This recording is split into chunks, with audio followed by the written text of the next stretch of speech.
કલોલ, મહેસાણા, ગાંધીનગર, માણસા અને દસકોઈના 13 ગામ, ટોટલ આપણે 448 ગામડા થાય.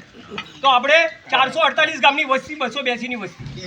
એના માટે એકતા નથી, એના માટે આપણા જ ભાઈ આપણી કાપી રહેલા છે અને આપણા ભાઈ અંદર લડાવવાનું કામ બહારથી આવેલા માણસો કરી બહારથી આવેલા માણસો આપણામાં નાખેલા છે, જેથી નાનાથી નાનો મુદ્દો અને કોઠા જેવા પાવન પવિત્ર ધામના મંદિર સુધી મુદ્દા સુધીમાં આપણા ભાઈઓને લડાઈ રહેલા છે. એટલે આપણે તમામ ભાઈઓએ પેલા આપણે એક થઈએ, પછી બીજું બધું લડાય. એટલે આપણો મેઇન ઉદ્દેશ્ય શું છે કે એકતા અને એકતા. હવે એકતા કોની કરશો તમે? સજ્જન વ્યક્તિઓની કરશો કે દુષ્ણ વ્યક્તિઓની? તમે સંગત કોની કરશો? સજ્જનોની કે દુષ્ણોની? જવાબ તો આપો યાર. સજ્જનોની. તો સજ્જનોની તમે કરો તો તમને અહીંયા ભેદભાવ દેખાય છે કે આજની તારીખમાં આ 5 પંચાયતના જે નામી ગયા 50 વર્ષથી, સુરેશભાઈ આજકાલની વાત નથી કરતો, 50 વર્ષથી ચોપડીઓનું બંધારણ ચાલતું હતું. એમાં કુંડાળ તાલુકાના ભૈજીભાઈ લાલાભાઈ પંથક મથકવાળા એમના ખંભા પર રાખીને 5 નામી માણસો આખા સમાજનું લૂંટફાટ ને ભ્રષ્ટાચાર પૂરેપૂરું કરતા હતા. એમની સાથે પ્લસ એમના પૂરે તરફ છું કે પાખંડી ભુવાઓ આમની સાથે પૂરો સપોર્ટ જોડાયેલા ખરા. કારણ કે ભ્રષ્ટાચારી ચોવટિયા અને પાખંડી બેની મળી ભગત તારે 325 ફલાણું ઢેકણું આને બહાર પાડે ને અને અમારી પાસે કેસ મોકલવાનો, તારો જોશી તારો હિસ્સો તને મળી જશે. તમને તમારો હિસ્સો મળી જશે. પણ તારે ના હોય તો પૈસા વાળી પાર્ટી ભારી કે કઈ ભારી તો તારે આનો મુદ્દો ચોંટાડી દેવાનો. પછી તો ભલે તો બધું ફેદી અમે તમારે નહીં જોવાનું. 8 માળો 5 માળો 10 માળો જે માળો પાડવી આપણે પાડી દઈશું. ચાલો વાંચો પત્રિકા, ખેંચી લેશું આપણો ધંધો કાયમ. હવે ચાલુ કરો. આ વસ્તુ સમાજના અંદર ખુલ્લે આમ આપણી નજરની સામે ચાલુ છે. આ ચર્ચાના લીધે આપણે આ બધું જ ફેંકી દેવામાં આવે અને ભ્રષ્ટાચારી ચોવટિયા અને પાખંડ પર પૂરો અવલંબન લેવામાં આવે. એના માટે સારા સજ્જન વ્યક્તિઓ ભેગા થઈને કડી તાલુકાથી જ બહાર પડ્યા.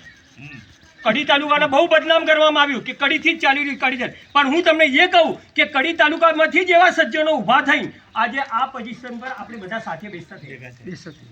કડીથી જ એના અંદર પણ બહારથી આવેલા માણસો હમણાં અંદર ભ્રમિત કરેલા છે.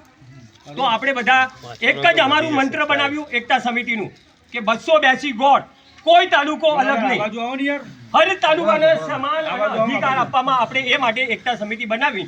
એમાં 1 રૂપિયો લઈને સભાસદ બનાવીને 161 મેમ્બરો અહીંયાથી બન્યા. અને જ્યારે એકતા સમિતિ બની હતી તો એનો મારી પાસે ઓલો રજીસ્ટર બતાવ્યો, સહી સિક્કા સુધી અમે ફોર્મ, સુરેશભાઈ બતાવવું પડે સાહેબ, આજે ઉઘાડું કરવું પડશે.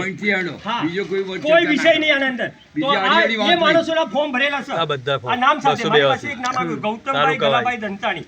આમાં સોગંદ વિધિનું આ પૂરું અમે ફોર્મ બનાવેલું ટોટલ સોગંદ વિધિ સાથે જોડાયેલા છે. સદભાવનાથી સજ્જનતાથી અને સમય સેવક બની કોઈ સ્વાર્થ વગર અમે સેવા કરશું એવા તમામ માણસો જોડાયેલા બેઠેલા છે બધા. અને જે નથી જોડાયા આ વાંચ્યા પછી જો જોડાઈ જતા હોય તો એમની મરજી, બાકી તો આપણે ક્યાં નથી. પણ અમારે આ 282 ના અંદર જે બી ઉથલ પથલ થઈ રહ્યું છે તો આપણી એકતા નથી, એના માથે થઈ રહ્યું છે. બરોબર છે, આપણી એકતા નથી. હર કોઈ પોતપોતાના રીતે મય બડા આ રીતે ચાલી રહ્યું છે. બધા પાસે અક્કલ છે, બધોથી સારાથી સારા યોદ્ધાઓ છે આપણે. પણ અડાઈ મેલ્યા આપણને, એક મિનિટના સામે અડાઈ મેલ્યા બધું, એક મિનિટના અડાઈ મેલ્યા.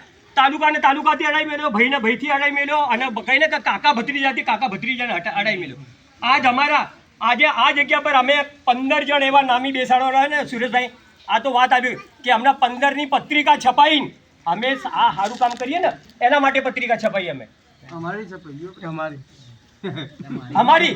અને બોલ ક્યાં લગાવેલા છે 325. અને આના અંદર હું તમને કહું આ નામી માણસોમાં પાછળ બંધ કરવામાં આવી એ પત્રિકા હું હવે વાંચવાનું ચાલુ કરું એટલે તમારો ઉકેલ મળશે.